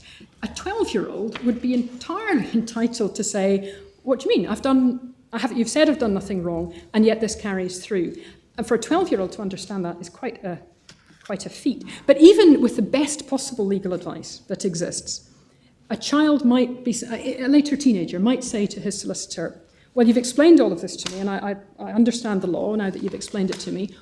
What do I do? What do I actually do? How do I regulate my future behaviour in order to comply so I don't get into trouble? What is the answer to that? Because in the absence, the defence having been taken away for all time because the charge exists, the advice is you will not have a defence. So what's the child to do? If he says, well, does that mean that if I meet somebody that I mustn't have sex? And that would be the obviously safe answer to give. Because if the child... Unless you're sure that the young person is over 16. But if indeed so, you have to be sure. I mean, this is a problem that would but even if you needed to be confronted in relation to children under the age of 13. Yes. And if the occasion arose for advice to be given, then a solicitor should advise under no circumstances should you ever have sexual relations with anyone under 13 because it's a strict liability offence. But that is true. But where in the case of a child under the age of 16, for a 15-year-old, it would be, but for the existence of the charge, it would be a defence to say I had a reasonable belief. And if there's no provision for a reasonable belief defence, then the child is left saying, well, if I make sure, I might ask for proof of age, I might ask to see ID. And it's not just a nonsense. I mean, it is acknowledged that you might meet a child in a place where a child is not expected to be, in a pub or in a nightclub. The child, and 15-year-olds do carry fake ID. And the answer might be, well, even if you are sure, even if you've done everything possible, it's still a strict liability offence. And so the only responsible and safe advice can be, don't do it at all. And that can't be how you regulate sexual behaviour. I'm conscious of the time, my lords. You have 1 minute left. All of this in my submission points to uncertainty and accessibility and arbitrariness. It's not enough that the words on the page are unambiguous. They are. It's pretty clear. And in distinction from Purdy and Malone and the other cases where you have a single thing, a single violation, here you have something much more complicated because you have Act X, the charge, and you have to regulate your behaviour according to the application of Act X to Act Y in the future. And it's perfectly easy, and the Lord Advocate might well be right to say, well, looking back the way after Act Y, it's perfectly easy to see the relationship between Act X and Act Y. But that doesn't matter. If you're in between Act X and potential future Act Y, you need to understand what that charge means. And that's much more complicated even than Purdy, where you're looking at a single thing. Yes, thank you very much. The minute is up. I'm obliged, my lords. I've come to the end of all I wanted to say.